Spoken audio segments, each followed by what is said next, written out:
Isaac. Hi, Norma. I am so happy to see you. You are the most unique, multi-talented designer that I have ever heard of or known in my lifetime. Wow, thank you. That's amazing. That is so true. It's so real.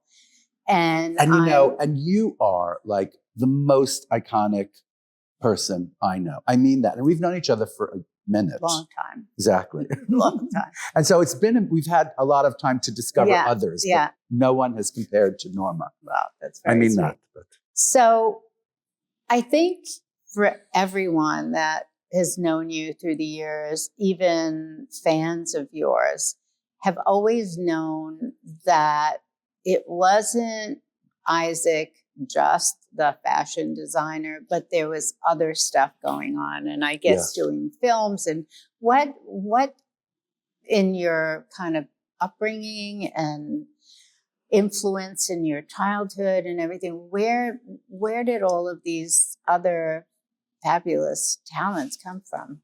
It's such a good question. It's so funny and instinctual of you to ask that question. I mean it because I've been thinking about that a lot lately. And I have to say, and maybe you can relate to this, I bet you can. I think that like what I did was weirdly like a rebellion, like I was acting against what it was I was supposed to do, right? I don't think that, my family or the community that I come from, which is this strange little community in Brooklyn, I don't think they expected anything like this from me, because I grew up in this crazy kind of community, which was anomalous and it's kind of like religious. It was sort of religious and it's gotten much more religious now, which is strange to me because my parents weren't religious, but we grew up in like this Orthodox kind of community. So we acted like we were Orthodox, right. And there was a great deal of, sort of, what's the word? Acting up to expectations, right. So like my sisters were expected to marry other Syrian Jewish men and get married and have kids and do that. And they did that. Of course, I did nothing of the sort. And I was actually writing something about this the other day. It's like, I think, again, I know you can relate to this, like creativity is a kind of escape. I have this great friend who's a painter and he was texting me, he's in Europe and he said, because we were talking about like the current world, the state of the world and the state of this country. And he goes, I'm so lucky because I get to sit in a studio and look at these flowers all day long and just figure out how to paint these flowers. And it's like, I'm gone. I'm just gone from the world, and when I was a kid, it was very important for me to learn how to be gone from the world. Yeah. The world that I was in was just not a pretty place for this little gay. Wow, so interesting. Yeah. No, I'm not kidding. And so when you ask what it was that made me do all these things, I had to find a lot of things to do in order to escape. I made puppets. I did female impersonations. I wrote funny shows for my friends. I went to performing arts high school, and that was when my life just completely exploded. Right. Yeah. Yes, you're right. I had my moments too of hiding. Like I would just draw and I didn't want to, I just would find such comfort in that for a ton of reasons, but I agree with you. We do find creative. I think it's intuitive too, that would be where you would go for comfort. So there was some intuitive spirit in you anyway. But like, wait a minute, because I feel like you were like such a good looking woman when you were young. You were really gorgeous. As I remember, you were like a hot babe. Not when I was a teenager. Really? Okay. No. So you needed also this kind of route of escape. I was very different than everyone in my neighborhood. I was growing up in an Irish Catholic neighborhood that was very different. All the girls were gorgeous, little turned up noses. In the summer, my skin gets dark, my nose kept growing, it's just like everybody else is like this and, but it was just an escape. I mean, for those years are very difficult. And, but for you, clearly there was an instinct to sing, to dance, to move, to perform. You, up to me, I can watch you on social media in your house, in your apartment, and you grab me and I can't let go. I love that. I can't get enough. And you're just being you. And I want you to have your own show that we just watch. And then when you want to sing, you sing. Me too. I want that too. I'm not sure why it hasn't happened, but we're working on it. Norma, we're working on it.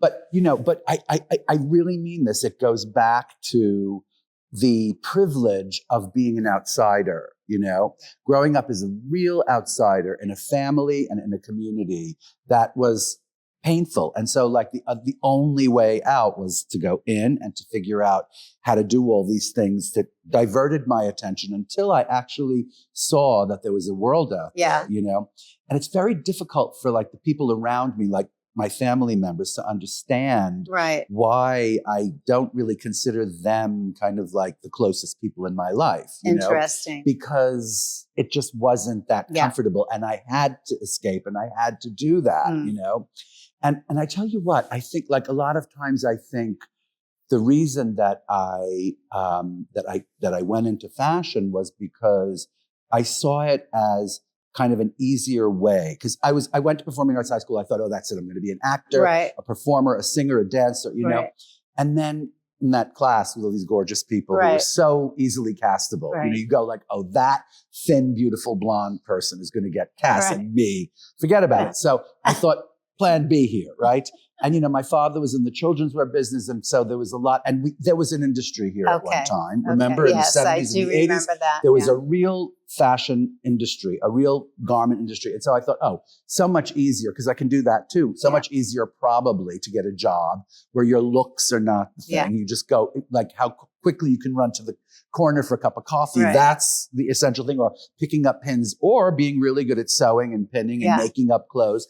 And so that's what I did. And I feel like that was the thing that pulled me off this trajectory in show business, And also, I'm not bad at it. I'm pretty good. I'm a pretty good fashion designer. But not only as a fashion designer with a unique take on fashion, but the way you present fashion, that was just knocked everybody out. I mean, you just went out there and did not have anything stopping you from seeing where you could go with that. And it's memorable. And you know what? Like today, right? Like you're born and bred. If you're like in your 20s or 30s, you're born and bred to think about entrepreneurship. Yeah. You're born and bred to think about branding. That's a new word. Like to us, that word came along sometime in the 90s, and now it's like branding, right? But I don't necessarily do stuff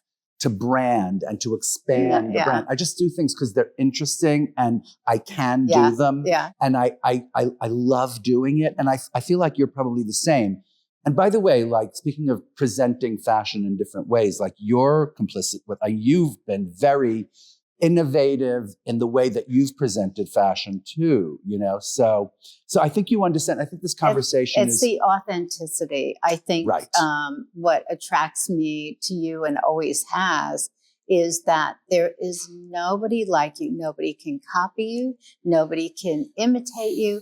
You are so original, and there's always an unexpected something that you're going to present. You're going to say something unexpected.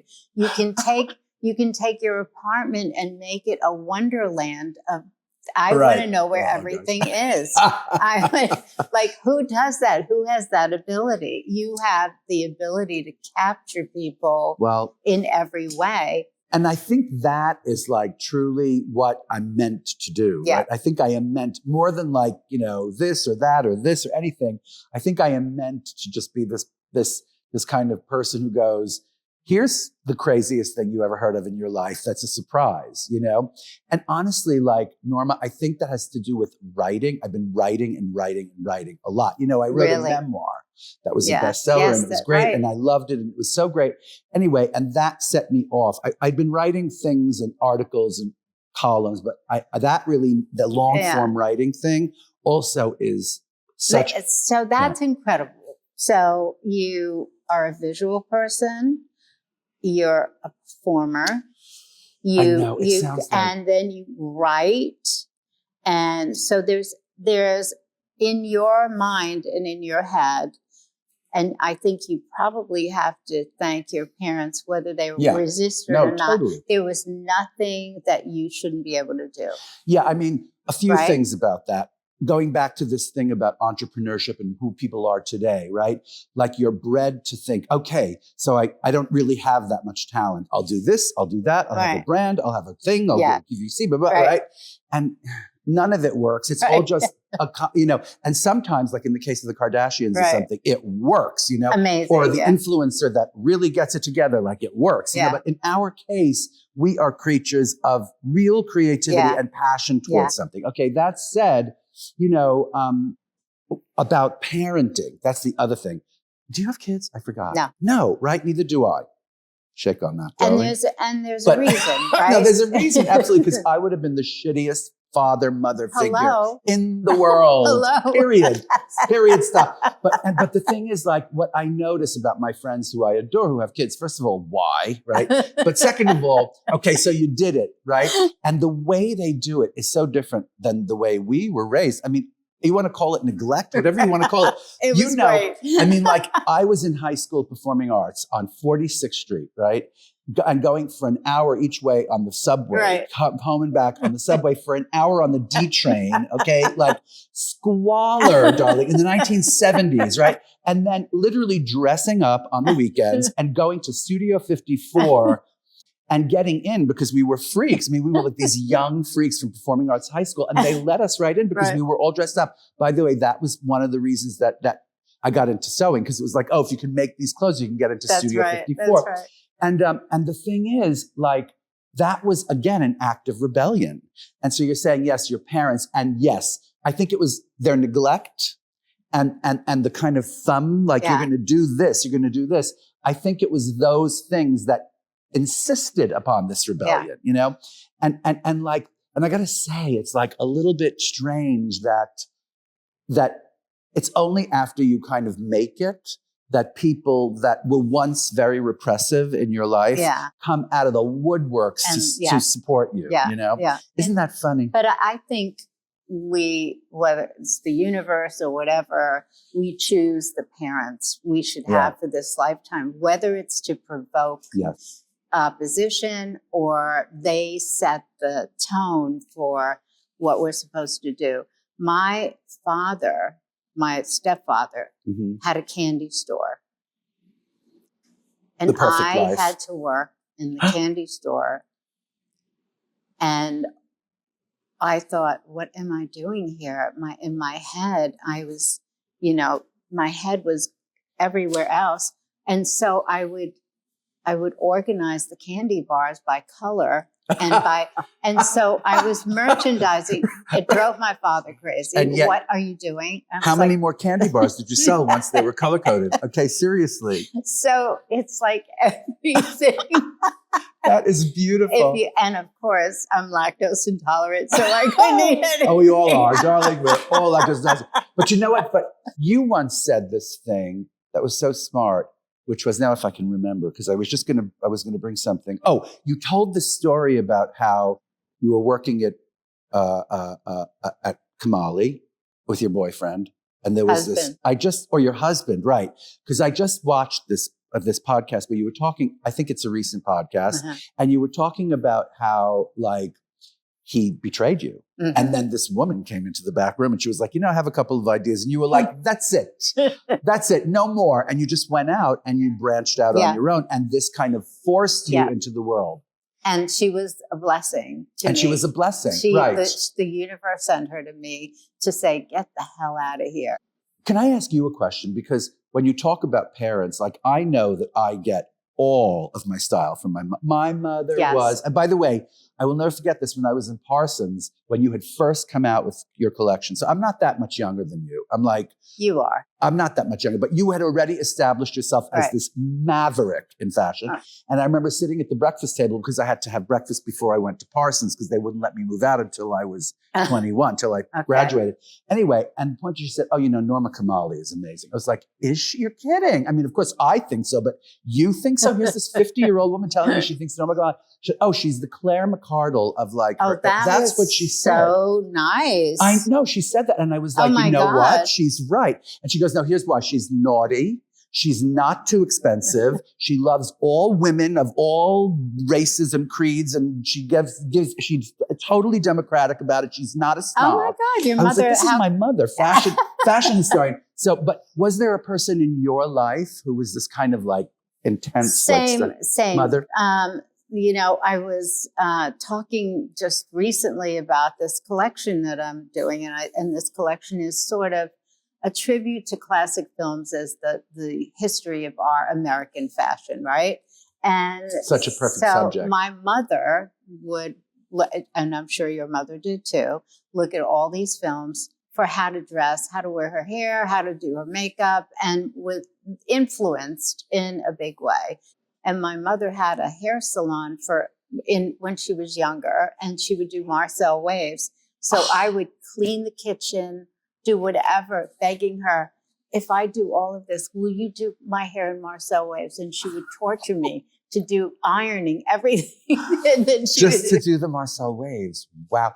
Wait a second, but you're talking about like the 1930 Marcel. But there was a different wave that in the 60s or something? No. So she was born in 1915. Wow. So she did Marcel waves. And then then I was asking her, can you just redo it again for me? Because you're so chic and you were thinking it's 1975 and I want to look like that. Oh, so, that's amazing. But so what was your mother's approach? And a lot of creative people have been influenced by their mother's style or their mother's interest in fashion. My mother, I'll tell you what, I think she instilled this kind of high-low thing in me, where she'd be like 1 minute in some amazing sort of Jeffrey Bean thing that she got at like Bergdorf's, and the next minute she'd be like in men's pajamas, at the beach wearing men's pajamas, or, really stylish, or buying some dress from Orbach's, or what was that place? S. Klein. Cheap place. Yes. She'd buy like a cheap dress and cut the sleeves off and wear it backwards. And, she was very this person.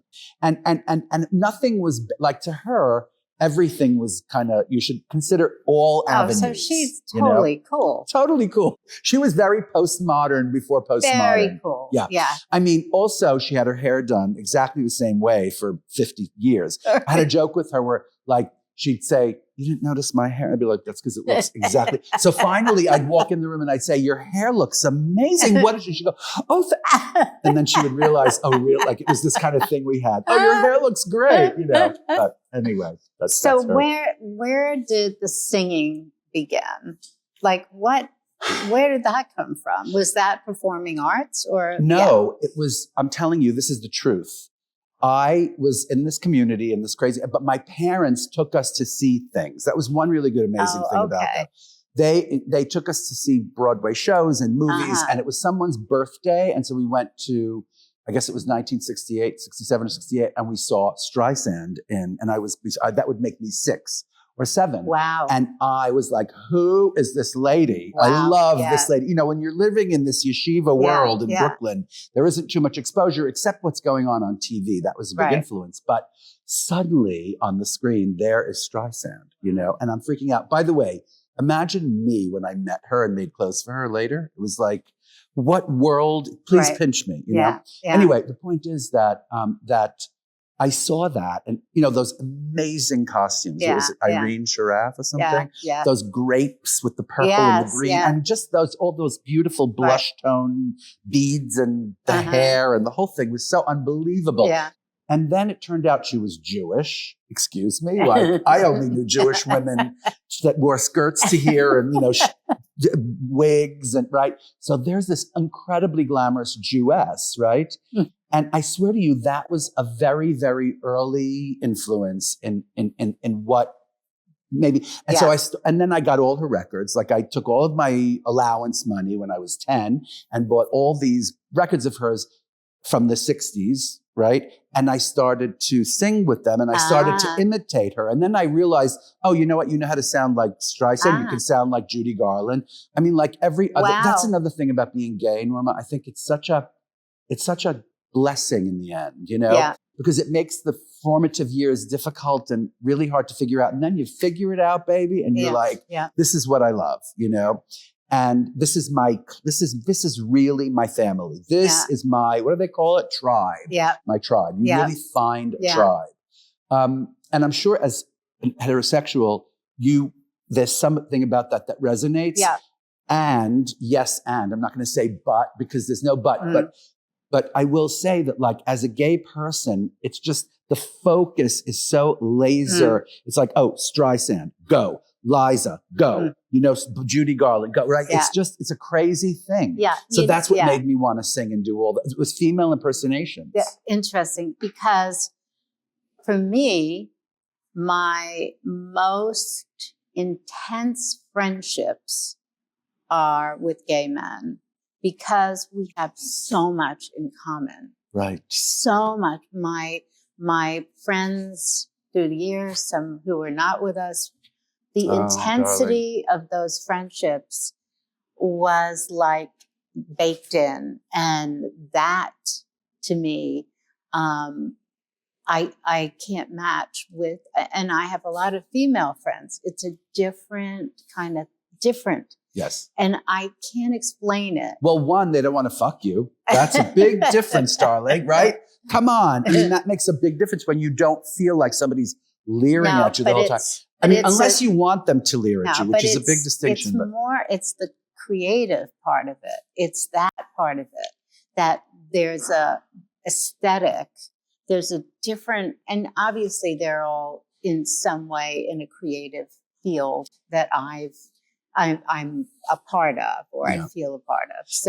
But I'm telling you, like when you take away sexual tension, it opens up the door for a lot of other beautiful things that might occur. You know, I'm serious. It's like, it's funny because between gay men and between heterosexual people, there's not always this intense kind of sexual thing. And it's weird. It's like with a gay person, you always know, oh yeah, that's just a girlfriend. You know, it's just another kindred spirit, and we're both looking for the same thing. But we really, you know, and I wonder, do you have a lot of straight men that you have these relationships with? Yes, you do. Probably yes, but the different my oldest, dearest friends are straight men that I knew when I was big nose, ugly teenager. But I think what it is the aesthetic, being able to be somewhere, go to museums, do creative things together, see an aesthetic in the same way, get excited by the same things, right? There's you know, there's something about that has always been such a big part of the intensity of that relationship. And you know what else I think too? Like we were talking earlier when I came in about this idea of going to the South, right? And I'm going to the South on this kind of little miniature tour. And I'm really excited because I've never been to Charleston. I'm really excited. But you know, like when you're in New York, it nurtures this kind of relationships between, and nobody, and I was also talking to this friend of mine about my experience in high school. When we got to high school, darling, every one of those people were outsiders from their communities. They were all freaks, and we all came to Performing Arts High School because we had these talents that nobody understood, and we completely understood each other immediately, you know? And you know what was great about it is it broke down all the barriers of any kinds of, I don't know what, like racial tension or sexual tension or any kind of tension. We were just in love with each other because we all understood and looked at each other, you know? But New York, right? New York is really great about, even more than a lot of European cities. I agree. Know? I mean it. New York is really this place where they call it the melting pot, and that's so trite, but it really is kind of melting pot. and you can walk on the street and interact with people that you don't even know. There are things that start happening in your head, and it's being able to walk in the city is pretty great. So behind us, on the wall, we have these amazing photos of you actually performing in a venue, obviously that you created for yourself. You invented the space that you wanted to be in, and you're looking the part, of course, with pearls, right? Exactly. Of course. Well, that was years. That was like 2017 or something. But it's still one of the many Isaac characters in your life. You have a cast of characters that are just, filled with talent. But you remember in like the 80s and 90s when people would say like, oh, Madonna's so great at reinventing herself or something. No, I just think she was a really bright, smart person who thought like, what's next? I'm bored. Let's move on, And I think that's part of it. It's like, don't you bore so easily? It's like, like the best time to leave a party is almost immediately upon arriving at a party.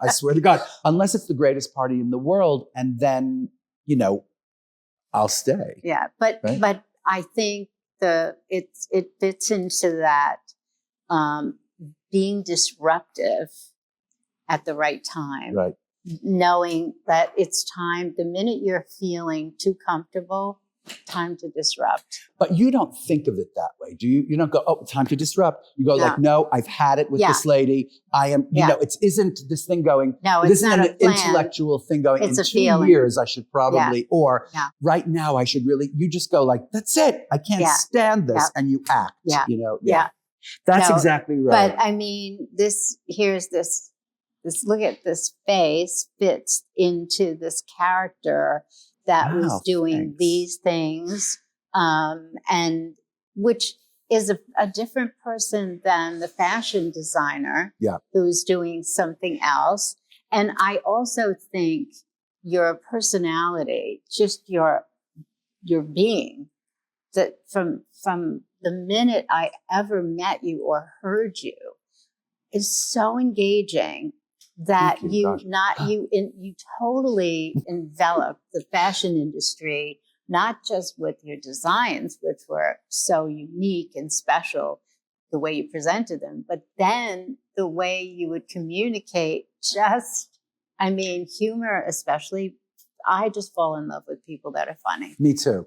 I mean, we can't, and where are they all? I don't know. I think that's why I love my husband so much, because he makes me scream laugh. Like, you know what that's like when you're literally like scream laughing. And it happens like a lot. It happens maybe once a week or something, which is a lot, sex, not as many as once a week, but the laughing thing, scream laughing at least once or twice a week.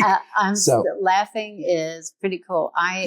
To me, in Manchester, England, don't ask how I ended up there, but I ended up there for several times, and people leave the house thinking of the joke they're going to tell you when they see you, right? Which is adorable. Because it's so cold and the weather is so nasty that they laugh all the time. They need to make a joke. I went there on my birthday as a birthday gift to myself to go to a pub and just hang out with a whole bunch of people listen to jokes. Wait, you're an Aquarius? A Leo? No, is it? I'm a Cancer. Oh, you're a Cancer. Aquarius moon. Right, that's what it was. I knew there was Aquarius in there somewhere. And you?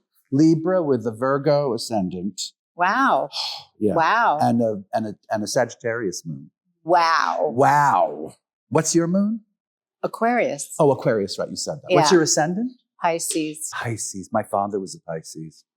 Well, there you go. Wow, yeah, deep waters, still waters. But back to this thing about humor is everything. And polymath.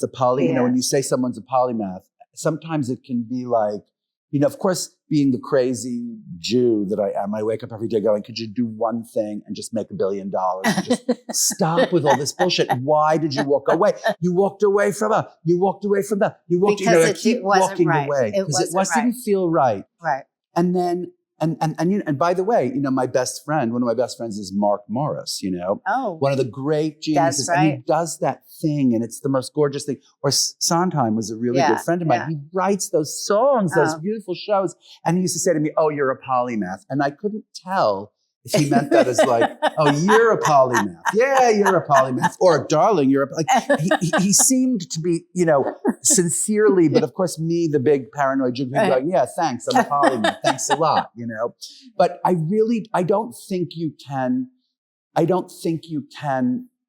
be like just what we were talking about earlier. This person who goes, "I'm going to brand and I'm going to do this and I'm going to do that and I'm going to do this," unless you can actually do all that and you are compelled every single day to do it, I like the idea of being able to do lots of different things. I think they all feed on each other, right? They inspire each other. Totally. How do you decide what you want to do when? Like you're doing all of these things at the same time, but Often, how do you manage it? I don't. You know what? First of all, like I said earlier, I don't have kids. I don't know.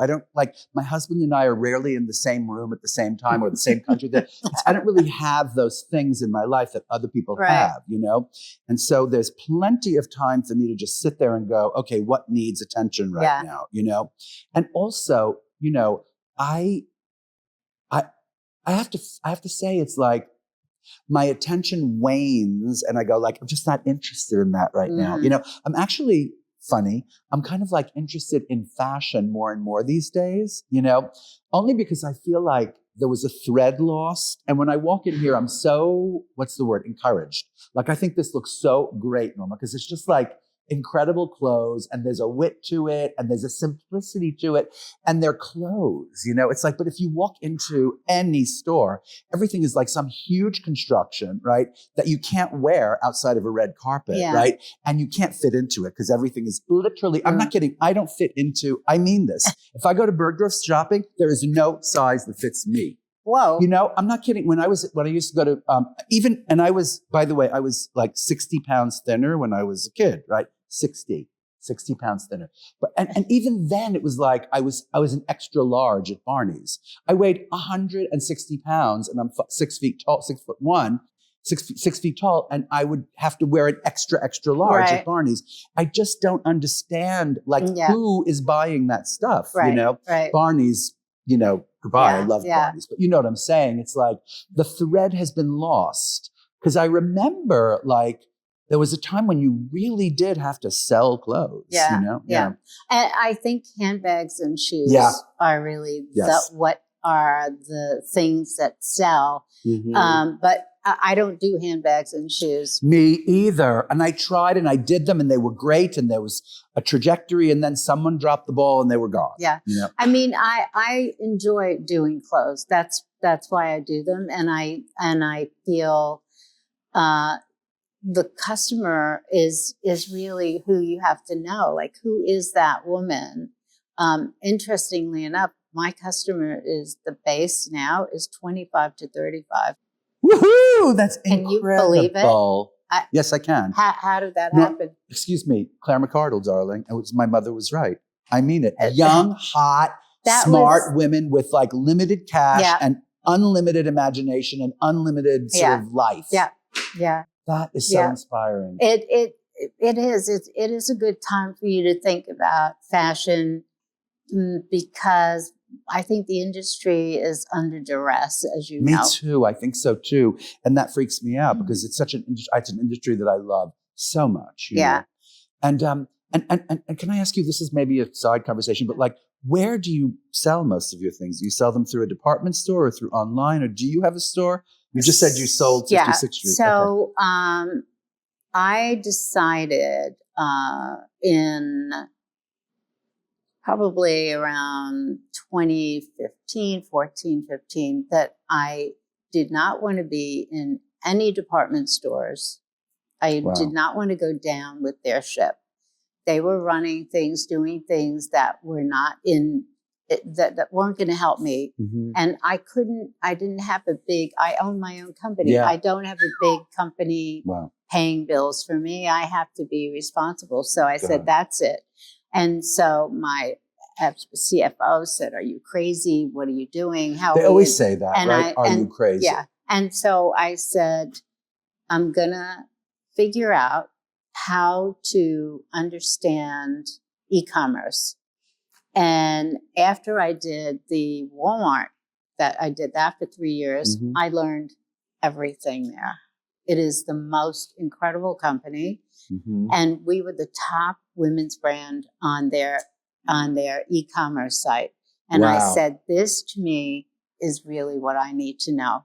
And so I really dug into it. I really dug deep. And so through COVID, we were very prepared, where a lot of people weren't. Right. And so that's where globally I distribute. And that's incredible. And we distribute to the department stores, but not into the store. We do their website. Right. I don't want to be website. Right. Don't hang me next to the toilet. Exactly. With the clothes on one little sad tea stand where one little dress that no one cares about. Or you have a big company that is paying for you to be to there. Have real estate. Right. Yeah. Exactly. So so if you are, your own brand, you have to be strategic and inventive and creative, which you and also, like, Norma, as I recall, you were very, very early, a very, very early proponent of, because I remember, Sandra Bernhard's my other best friend. And recently someone posted a clip of her in one of your like fashion movies before. Yes. So, and I thought, wow, Norma, like there she goes again. She was like, I'm so sick of the fashion show thing. And I remember the moment exactly when everybody was like, what's going to happen? And then you did that. And, Sandra is the best. Sandra is the best. She is. She is her own person, and she is like, talk about humor and saying things, just saying everything. I know. She just says everything. By the way, talk about that for a minute. This idea of presentation and. So, what do you think about it? You took this whole idea. I mean, how did that come about with the scrim and I don't know. But that honestly, that was revolutionary. That was beyond what people were just. People still talk about. And more than that actual show is the movie Unzipped, which is about that show. Well, yes. Yeah, well, that's why I'm referring to that. But I'll tell you what made me think of that show is because like all of my contemporaries were doing like grunge and like these kind of heroin chic things. And I thought like, I can't do it. I can't do it because I just don't think it's right. I think it's like the wrong idea. How do you do that? Yeah. How do you make a thing of being like that skinny and that strung out looking? How do you do that? It's just wrong. So I thought like, all of my girls are so like, prim. And what's worse than like a prim girl? Is there anything less sexy than a prim girl? Well, it depends. No, exactly. Exactly. Yes. We're talking in circles, but I mean, the idea at that time was like somehow to reveal something about these women that was also kind of vulnerable and tender and also very, very sexy and a bit transgressive, And I thought, we'll just show them getting undressed. There's nothing, first of all, I used to like watch my mother do her makeup. Did you do that? Absolutely. Nothing more fun than watching women put her makeup on. So that gave me this idea like to somehow reveal. And I thought, to do it without, it's just, and then I thought, it's scrim, like at the ballet or the theater when you see through. Yeah. And the film is amazing. And yes, I used to watch my mother put on her makeup. She would take her red lipstick and, the little button that lifted it up. And then she would do this and this and this. And then on the sink, you would hear the metal thing, going so that it would retract. Hear, on the sink, putting it down. And I remember standing behind her, watching her do that over and over. I couldn't wait to go into the bathroom to watch that. And the other thing is like, again, now you watch your mother put on makeup. Makeup was also much simpler because it was like eyeshadow. Maybe you tend to your brow for a second, some mascara, let's say. Maybe if you're smart, you get a little lash, right? And then lipstick. Like what has happened? Powder, of course. But now it's like contour and layers and baking and yada, yada, yada. It's drag, which is amazing. But I went back I was in LA a couple of weeks ago and I had dinner with these friends of mine, these two women who we were in class together. And one of them, this woman, looked so much younger than she did in high school because she beat that when she was in high school, darling. That face, she came to work. She came to school every day like beat up, Right. you know. And it was like this 40-year-old woman in our midst, you know. And now she looks like she's 30 something because she wears very, very little makeup. Yeah. And I guess like there's no one saying those things. Everybody just kind of falls into it with everybody else going like, yeah, it's great to be corseted and not be able to sit. And by the way, do you remember the first time we ever had a chat publicly with Mary Lou Luther? And you said something like, oh, corsets and da-da-da. And I was like, darling, corsets, you know, sometimes it's more comfortable to be in a corset. And you were like, what do you know about wearing a corset? And I said, you want to know what I know about wearing a corset? And I remember it was a funny exchange about corsets. Yes.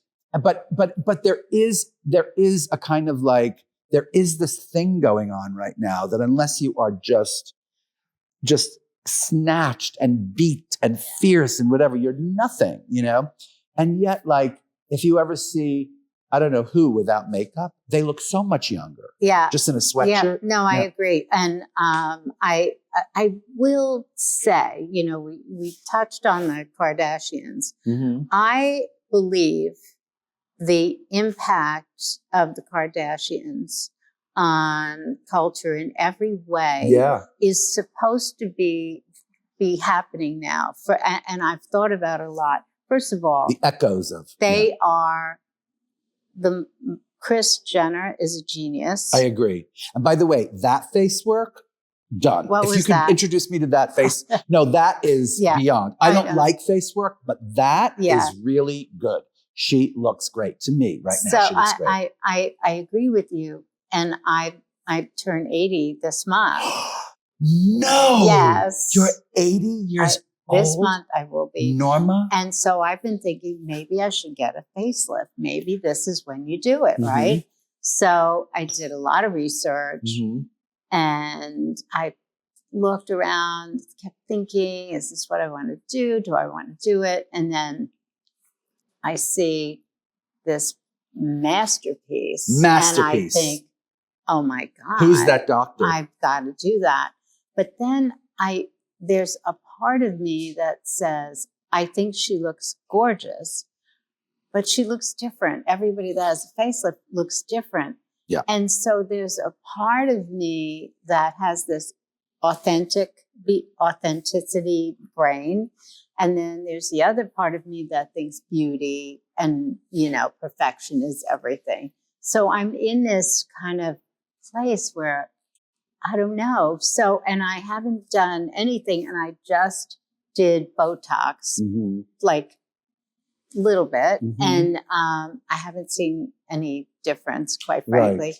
And so I'm in this thing now to all of these perfect faces that we see all over Hollywood, everywhere now. Are they like avatars, or is that where we're going? Or will we be comfortable seeing wrinkles in ever again? That's the real question. I got to tell you, I was recently having lunch by myself in a restaurant downtown, and because I was on the run, and I saw this person. I didn't know who it was. I did not recognize this person who I know, right?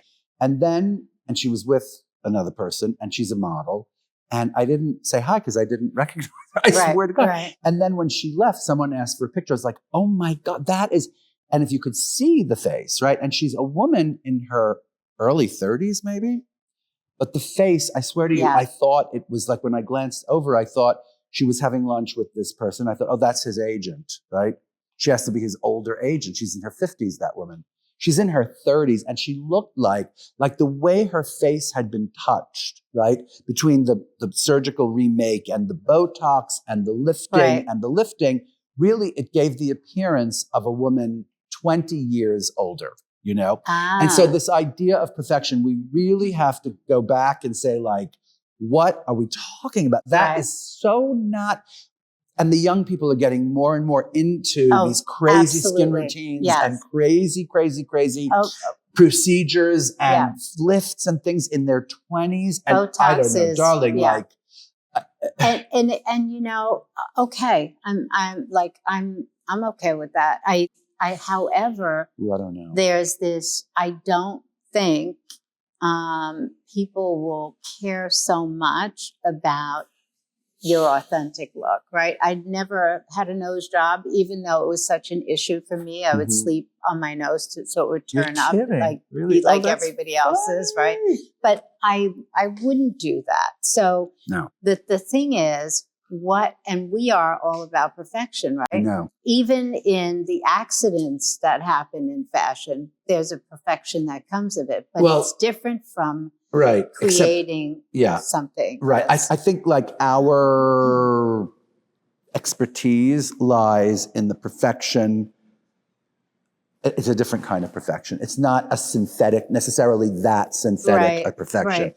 It's more about like illusion or something, married to a bit of synthesis, married to nature. I think we really go back I always go back to nature. I go like, that woman has giant titties, fucking show the titties. You know what I mean? That woman's ass is this big, go for it, or that woman's ass is this big. And I remember everyone, remember Dalma? Yeah. Remember Dalma? Yeah. She had hips this big and everybody was like, oh, if I could just have tiny hips, you know? Yeah. And that was the thing. And tiny, tiny little boobies. And it was amazing. Yeah, everybody was so excited about like those figures. Audrey Hepburn, for instance, I'm just thinking of like beautiful women that were not voluptuous, right? And now it's just such a weird thing that you can choose whatever the hell you want. If you want to have giant titties, great. If you want to have big butt, great. And I'm not against that. I'm just against the promiscuity of making a decision like that so incredibly quickly and then having to live with it. It's like, congratulations. If you love tattoos from head to toe, you're amazing. I love it too, But a lot of people have a lot of buyer's remorse about something that is that permanent, And so that's all I'm saying. I think a little restraint. I think restraint is gone. I think taste is over. Taste is over. Social media demands some outrageous giant behavior. Even so I'm obsessed with wellness and longevity, right? Mm-hmm. And so even in the world that I follow in that, every day the gurus that are all over social media have another thing you have to do or you shouldn't do or never do, right? Mm-hmm. There was a thing where doing this sort of planning out that you're going to fast for a certain period of time and then eat from this time to this time. Intermittent fasting. Now intermittent fasting is you have to have I'm so excited. I don't have to intermittent fast anymore? No, but you have to eat protein. Oh. Protein. What about no bread, sugar and Xanax? Can I get away with a little sugar and a little Xanax? That's a unique combination. That's got nothing to do with, I know, it's such a good combination, darling. It's such a good feeling. Like a bowl of ice cream and a little half a Xanax or a full Xanax. So what's a vacation to you? Wait, do you make your bed in the morning? Of course you do. You're a Virgo. Yeah, I do. A Virgo ascendant, yeah. I mean, I have to have it fluffy. And people come into my room and they go, a few pillows? Like I have literally stacks of like down pillows and all down hundreds and the most amazing sheets. Actually, my accountant was like, you know what? Can we look at the sheet line, the sheet item here? Because the sheets, darling, the sheets, right? Yes. It's got to, this fabric is touching our entire body. I'm totally on it. All right. But making the bed is a sign to me of the way you look at life, right? How that bed is such an important part of your life, and going to it. Oh yes, has to be. Yes. I had a shrink once when I was moving, and he said that New Yorkers tend to replace their apartment, the mother figure, with the apartment. So like when you move, it's literally like the loss of a loved one. Oh my God. If you have to, you bond so strongly with this apartment, you know, that it becomes your stabilizing womb of a place. And I think even more than the apartment is the bed in the apartment. Yeah, the bed. It's like what holds you through the night when you can't sleep. and you have no one else to hold you. It's the sheets. It's the frette sheets or the Sfera sheets or whatever it is that you buy. Those sheets, so they better be good. And you know what? I gave that advice once to a friend of mine, this woman who was very depressed. And I could never understand because she was this beautiful dancer and she was so vibrant and funny and she was like severely depressed. I said, you know what? And then I went to her apartment. I was like, darling, like, you got to move. First of all, you need a window with some light that comes, some form of light. And then you have to paint the room, like paint it a white. Paint it a light color. And darling, I am going to task you. You have to really do something about this bed. Go out and get a better bed, better sheets, something that you feel. And I'm not kidding. She did all that. And you know what? That's the best life hack. You get information you could give. You just gave everybody listening. Yes. That is a life hack. Yes, that darling. Is perfection. I mean, that coupled with the right depression meds, you're set. Seriously. I mean it. Like, go on. All right, say we said it. Vacation. You know, for me, like, we used to do vacations, me and Arnold, my husband, who's amazing. We got married when it became a national law. So that would be 2011. Wow. Yeah.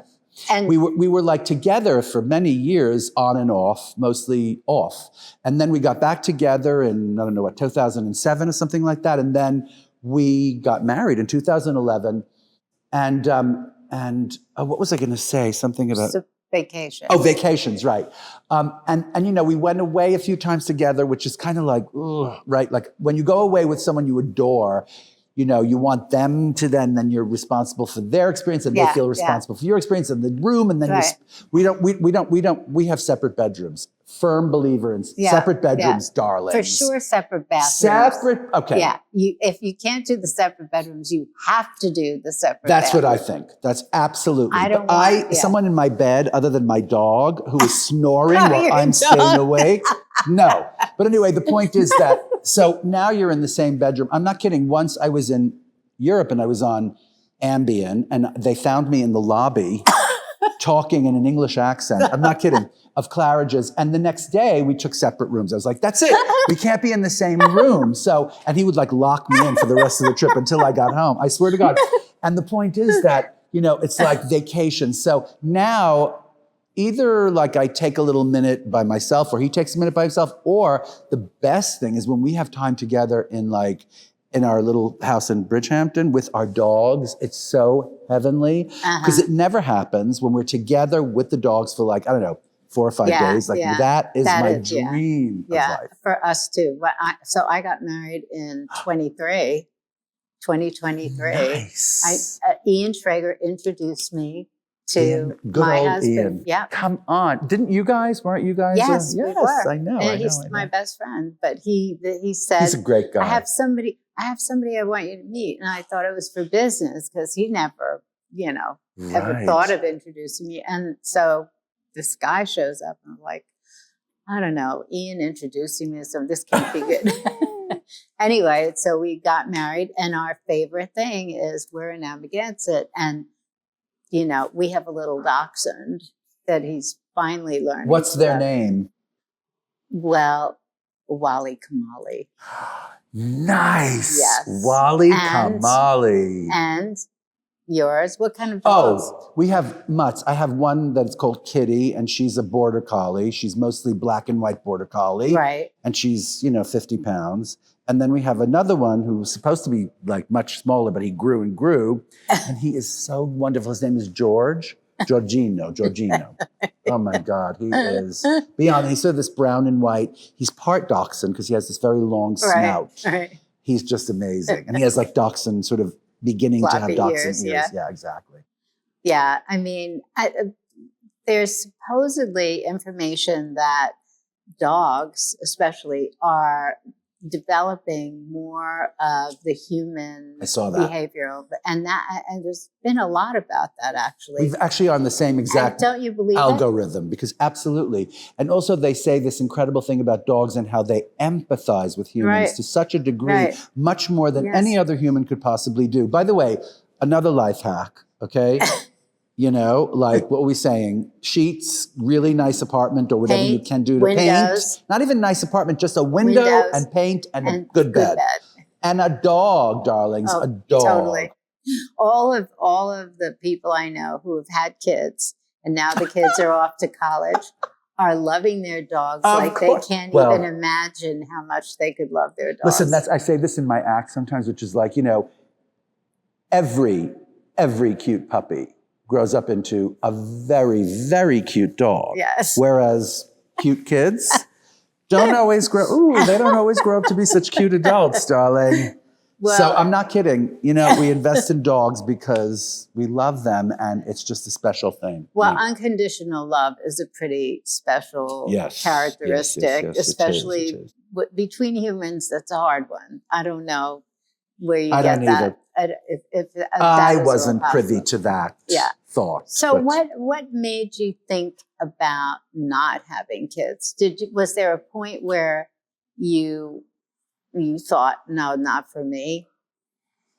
Of course, as a little kid, I thought, my kids, I'll have kids. And I had this weird motherly instinct about like my stuffed animal. I used to sleep with these stuffed animals and I would pretend I was their mother more than their father. That's what the whole thing in my head. And then when I got to be a teenager, it just slipped my mind. And then even in my early 20s, it was just not a priority. Like it wasn't, I would think about it and I go, yeah. And then people would say to me, oh, you're going to regret it if you don't do this now. And so I gave it some real thought. Yeah. And Arnold and I, we were together long enough. We've been together like 20 some years. Right. Like I was in a prime age where I could have said, okay, we're going to adopt something or we're going to have something, right?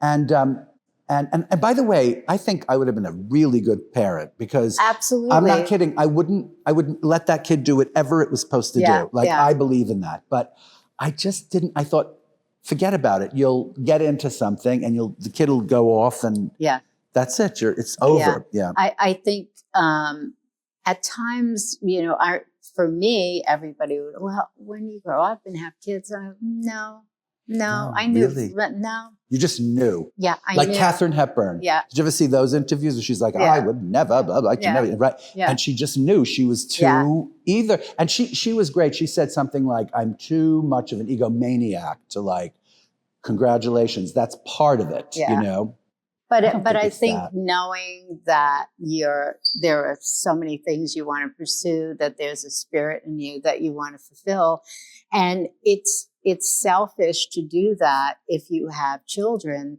who are living, breathing human beings that need nurturing to the nth degree. Mm-hmm. And I ended up thinking, I would then just lie to people and say, well, maybe I'm not having kids, but I might adopt. Right. And everybody felt better about me.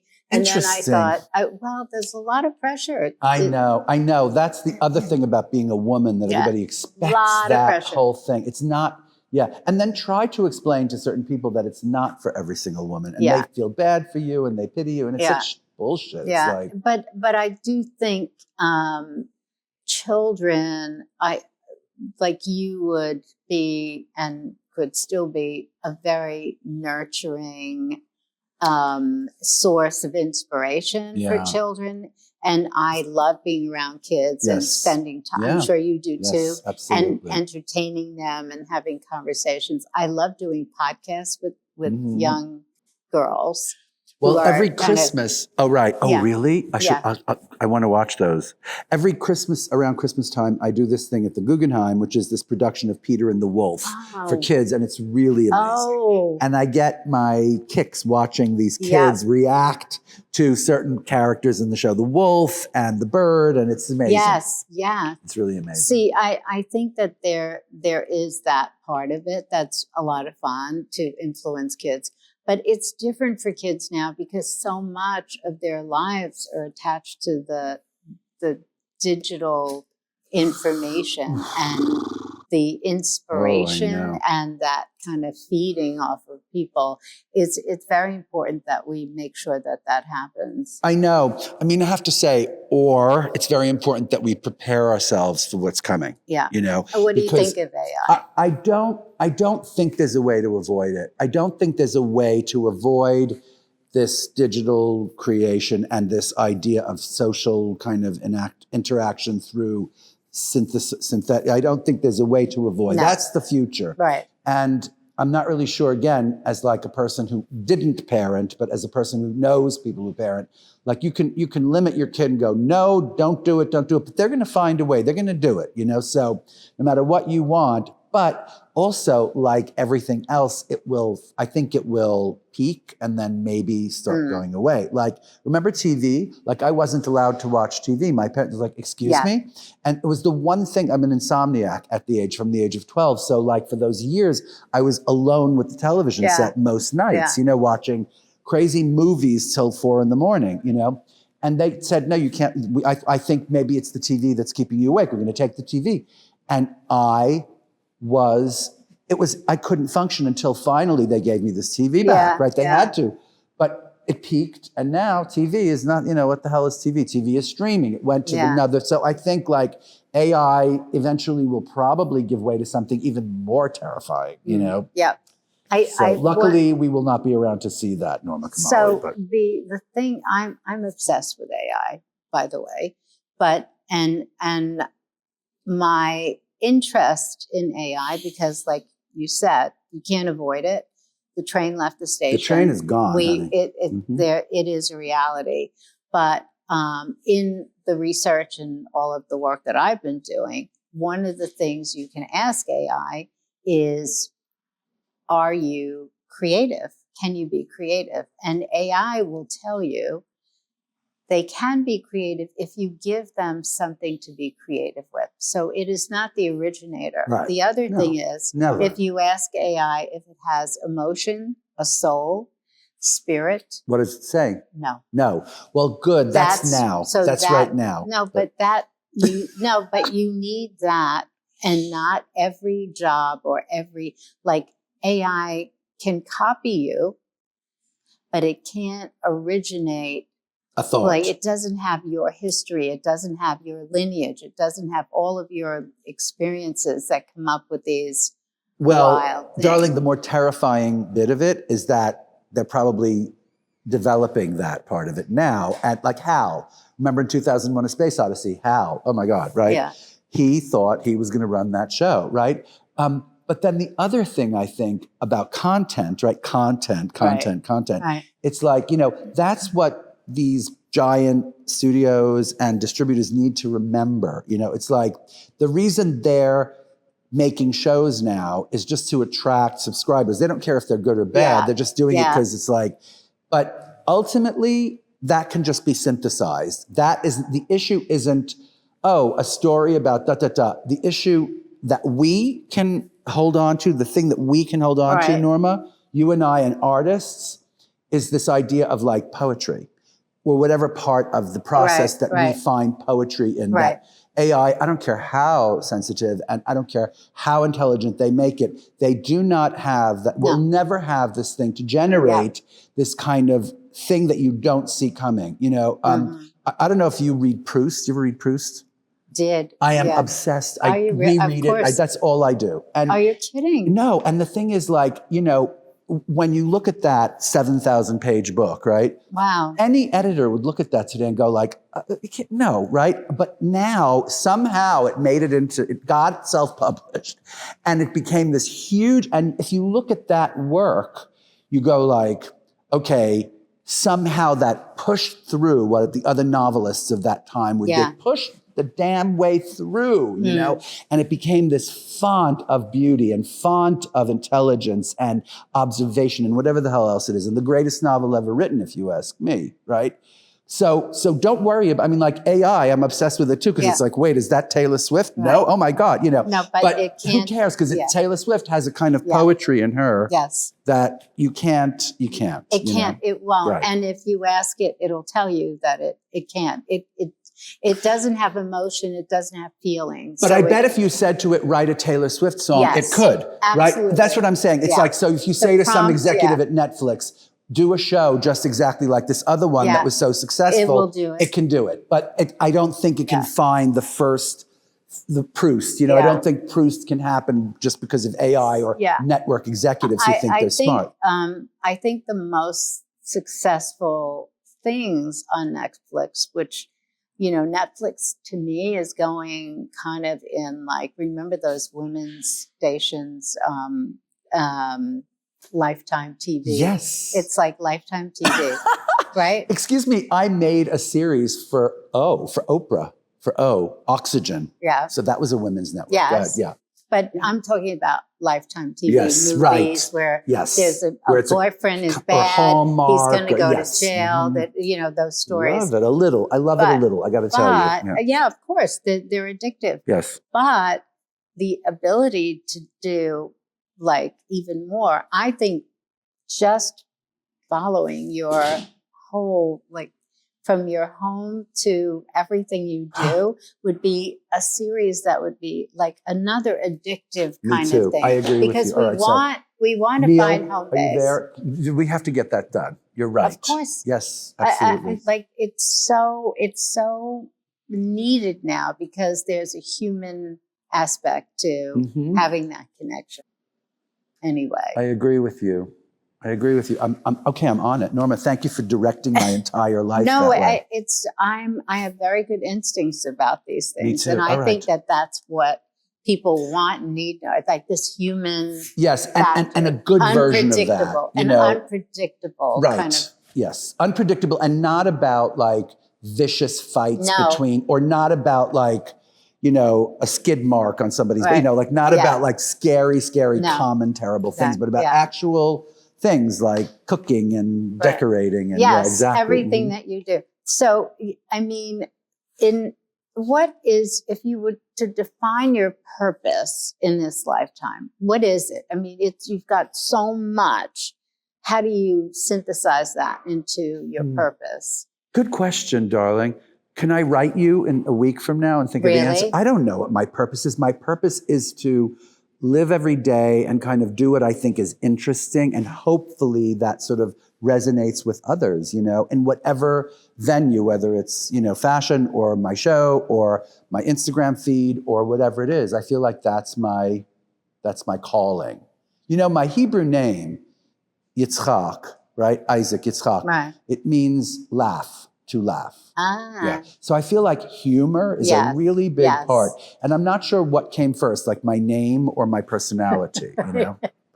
But I think the package is a powerful one, and it's sort of like Renaissance Package, by the way, man. package. Okay, No, sorry. but it is. It's like a Renaissance spirit in this time is really extraordinary. We are so selling that series tomorrow, Norma. I mean, I'm so how do we serious. get that series Well, done? let's You know? do it. Hey, press follow and leave a comment after you listen to the podcast. Thanks.